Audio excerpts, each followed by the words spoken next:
Today's topic is how to make money on H4 visa. And if you're new today or if you're planning to come to the US, let me say this in the beginning of the video itself that you cannot work on H4 visa unless you have a work permit. So you need an EAD to work on H4 visa. We've done plenty of videos on this. We answer around hundreds of messages on our Instagram channel every week, answering and clarifying that you cannot work on H4 visa without an EAD.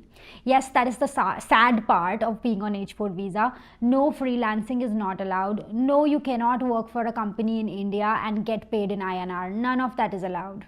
So you might be wondering, if I cannot work on H4 visa, then how am I going to make money?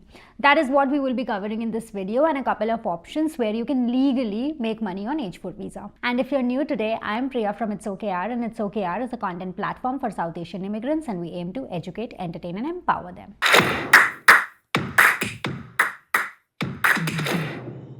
Before we begin, I just want to clarify that none of these methods are going to help you make a six-figure income in the US. On the contrary, some of them might not even generate any income upfront. However, it makes sense for you to know what the options are without breaking any of the rules and what is legally possible on an H4 visa if you don't have a work permit. So let's discuss. The first one is participating in surveys. Most companies want to learn about their audience segments, and for that they want as many people to participate in their surveys.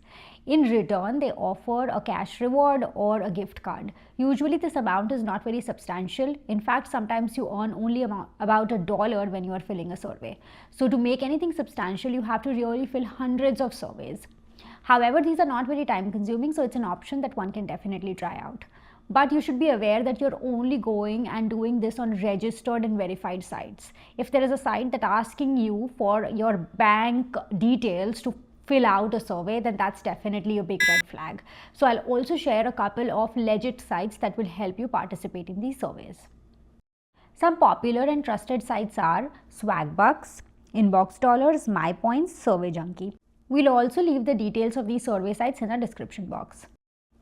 The second one is investing in stocks. We get so many questions about the fact whether an H4 visa holder can invest in stocks, especially if they don't have an EAD. The short answer is yes, but you cannot day trade. So day trade is a big no. And here is a clearer picture of how it will not affect your visa status. So as an H4 visa holder who does not have an EAD, you cannot trade more than 4 stocks every week to not impact your visa status. However, you can invest some money and then earn dividends on it, or later sell off and make money off that. The third one is starting a blog or a YouTube channel. Again, it is a very gray area, and a lot of that is going to boil down to intent. So please do not start a YouTube channel or a blog for the intent of making money. However, if you have a story to tell and you really want to put it out there in the world, then starting a blog or a YouTube channel is a great idea. And to be really honest with you, it takes a lot of time for any YouTube channel to generate money. It takes at least 1,000 subscribers and 4,000 hours of watch time for your YouTube channel to be monetizable. However, it's a great way for you to pursue your creative outlet, and in that process, you're also going to learn a lot of new skills when you're putting yourself out there. And hopefully by the time your YouTube channel actually gets monetized, you might have your work permit and might have learned a lot of skills in the process. If you have watched the video so far, please hit that like button and then consider subscribing to our channel, because it will motivate us to create more content. The fourth one is getting someone to sponsor your H1B. This is a really long shot, but it's a legit option, and it's actually possible to find someone to help sponsor your H1B. This is possible through networking, especially when around the H1B lottery, there are a lot of these companies, especially consulting firms, who are willing to file your H1B. Again, be extremely careful when you're vetting these consulting firms, and don't try to pay up a lot of money upfront for them to then confirm that they will get you an H1B visa. So definitely be very careful in terms of how you're approaching this. Network effectively with people in your industry and try to get yourself an H1B cap exempt visa. There is a site called My Visa Jobs that can help you filter out companies that actually sponsor H1B cap exempt. And if you don't know what H1B cap exempt is, we actually have a detailed video that we will link in the description box. Now you must be wondering, how is this going to help me make money? Again, that is a legit question, but like we said in the beginning of the video, we are here to give you options that will eventually help you get that financial freedom. So yes, immediately you might not be generating money up front, but if you can find someone who will sponsor your H-1B visa, then definitely you are on the path where you will start getting and start making money. Fifth one is write a book and collect royalties. Again, this is a really long shot, but we wanted to cover this because based on our research, we came across that this is an option. The only caveat here is your publisher needs to actually be in a different country and you should be making passive money or the royalty money as a passive income only.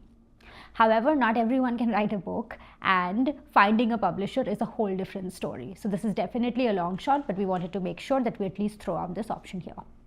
Yes, that's it. There are two other options actually, but they're not going to really help you generate money upfront. In fact, it would require an investment upfront. The first one is if you're an H-4 visa, then move to F1 visa and you're eligible for an OPT CPT, and eventually you can find an employer who will file for your H-1B visa. However, by being on CPT and OPT, you can start looking for jobs and you can make money. This will require an upfront investment, which is why it's not really an option, but something to know. One more thing, like stocks, you can actually invest in real estate. However, you cannot go around flipping houses. Basically, having passive income through rent is totally fine because whatever rent you're going to receive is actually going to go towards your mortgage anyway. Again, this also requires a huge upfront investment, so just wanted to call that out.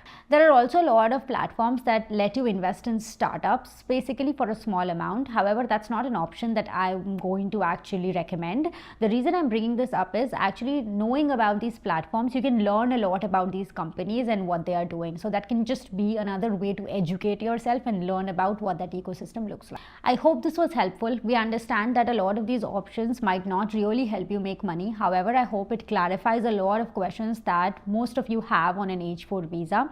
And if we missed any of the options that you're actually exploring, please leave that in the comment box and help the community.